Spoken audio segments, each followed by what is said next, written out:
tidur sampai pengerjaan ngasturi.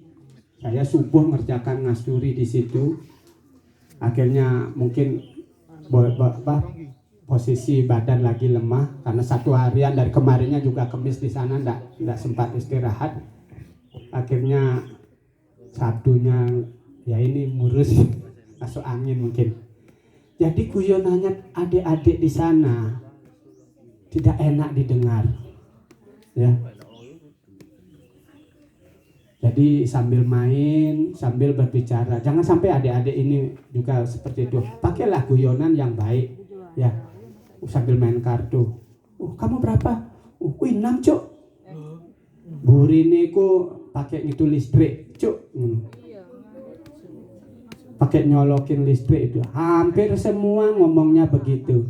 Ini pemuda-pemuda kita generasi Hindu di pura berbicaranya menggunakan aliran listrik, cuk. Ya. Termasuk anak saya Rama itu sering sekarang main TikTok, lihat TikTok. Baru bangun, ibu jorok. Nggak tahu artinya jorok, tapi dikit-dikit udah jorok. Belum yang lain-lainnya itu. Saya bilang, sekarang kita hilangkan.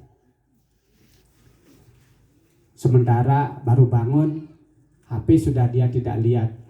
Caranya bagaimana? Kita yang orang tua tunjukkan. Jangan main HP di depannya dia. Seperti sekarang Upanayana, kita berharap anak-anak hadir semua. Orang tuanya misalnya mungkin karena kesibukan, apalagi dalam rangka 17 Agustusan besok, kita antara tidak hadir di RT, repot ya. Tapi satu sisi kita harus memotivasi anak-anak untuk hadir. Gurunya juga demikian. Semua sibuk, semua. Tapi kembali ke kita. Mengharap anak-anak hadir sementara yang menjadi panutan tidak hadir. Ini introspeksi ke dalam. Ya. Kalau memang itu kita enggak bisa menerapkan, ya benar seperti yang disampaikan di dalam Sarasa Musaya, di dalam Purana. Weda itu sangat takut kepada orang-orang yang ilmunya sedikit. Itihasa Purana Biyam Samupa Berhayat Bibel Tiat Pasro dan Wedo Mamayam Praharasyati. Sangyang Wedo Paripurna Karna Ayo Siro Umare Rimami Apan atakut Siro Re Akede Ajiniyeng. Jadi diharap, janganlah kamu. Orang Hindu saja yang baru Trisandia saja tidak paham. Itulah yang tidak usah jauh-jauh. Yang penting itu perilaku. Kalau udah perilakunya bagus, niscaya pendidikannya, formalnya itu akan gampang jadi tanamkan di dalam diri kita. Sradayam, satyam, apnoti. Dari keyakinan yang benar, maka akan ditemukan Tuhan yang sesungguhnya. Tumbuhkan di dalam diri kita, ya. Ayo adik-adik sembahyang, waktunya sembahyang. Beliaunya enggak sembahyang. Ayo adik-adik sarapan dulu. Beliaunya enggak sarapan. Jadi kalau sarapannya bagus, tata nasi, duduk sini bareng ini. Ikut. Karena dalam pembelajaran. Nanti kalau sudah dia mendarah daging seperti itu, enggak usah disuruh Trisandia. Anak-anak akan datang sendiri. Dia akan melakukan Trisandia. Iya kan? Ini Upanayana, ini pendekatan namanya. Pendekatan yang berkaitan dengan keagamaan. Mari kita mulai dari kita introspeksi diri ke dalam. Apa yang harus kita lakukan, apa yang kita inginkan dari anak-anak. Seperti yang diajarkan di dalam Kekawin Ramayana. Gunamanto Sang Prabu Dasarata. Sire weruh ring wede, bakti ring dewa, tampang lupeng ring pitra, muang suwe godre kabeh. Seorang Prabu, siapa Mbak?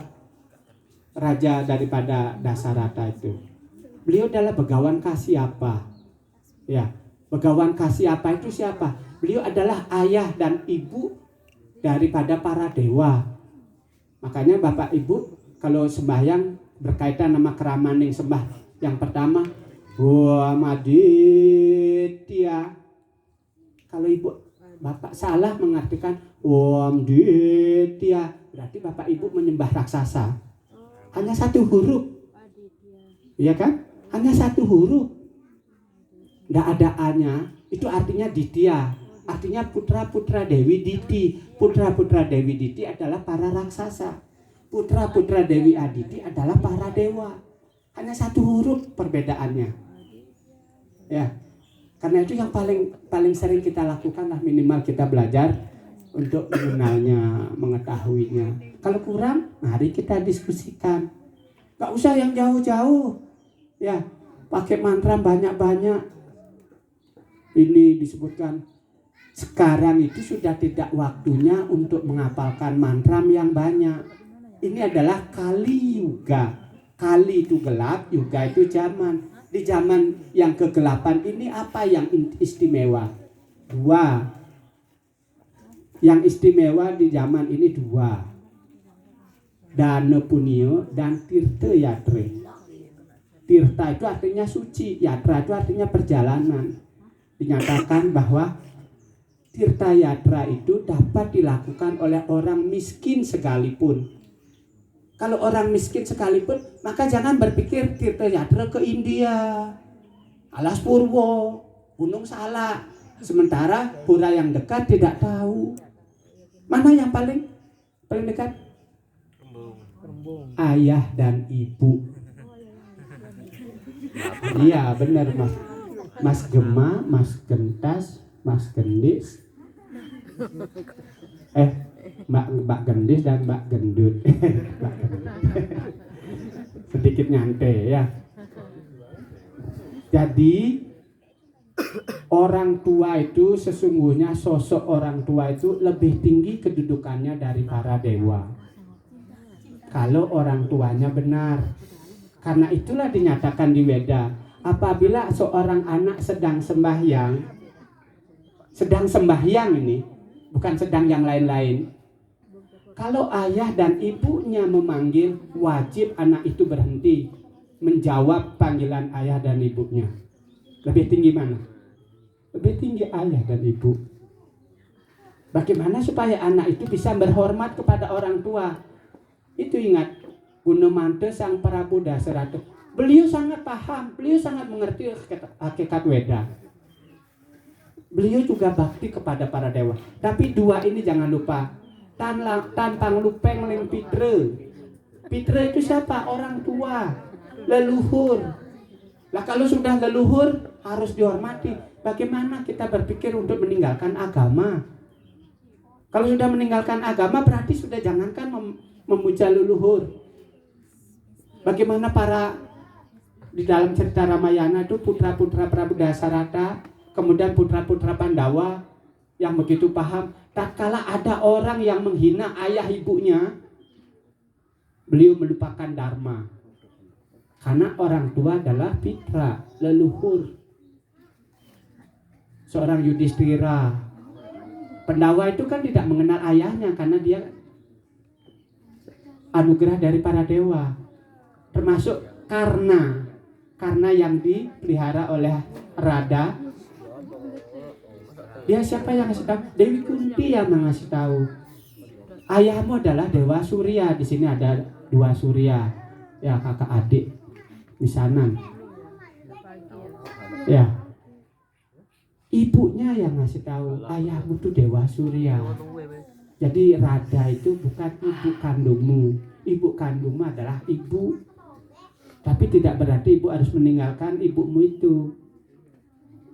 Jadi Radha Putra Suta, ya, karena disebut Radha Putra Suta. Itu mari coba. Jadi Bapak Ibu apabila ingin, kita tentu semuanya berharap anak-anak ini menjadi anak yang baik, ya kan? Satu anak itu bisa lebih besar pahalanya kalau dia salah seorang suputra dari membangun 100 kolam untuk masyarakat. Bahkan membangun sebuah yatnya yang sangat besar pun masih kalah hakikatnya bagi orang-orang yang punya anak yang suputra. Jadi kalau Bapak Ibu punya anak 2 atau 3, bayangkan kalau semuanya itu menjadi anak-anak yang suputra. sudah mengalahkan berbuat yatnya yang paling besar. Karena itu mari kita didik ya, pada saat kita di hadapannya anak-anak, jangan bermain HP, temani dia, ajak ngobrol, ajak cerita.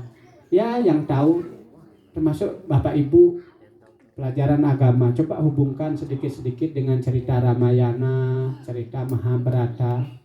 Nanti di situ ada banyak. Nanti akan muncul dengan mantra-mantra yang kaitannya ceritanya adalah di Ramayana dan Mahabharata. Ya, Bapak Ibu mungkin ada yang hafal mantra. Oh.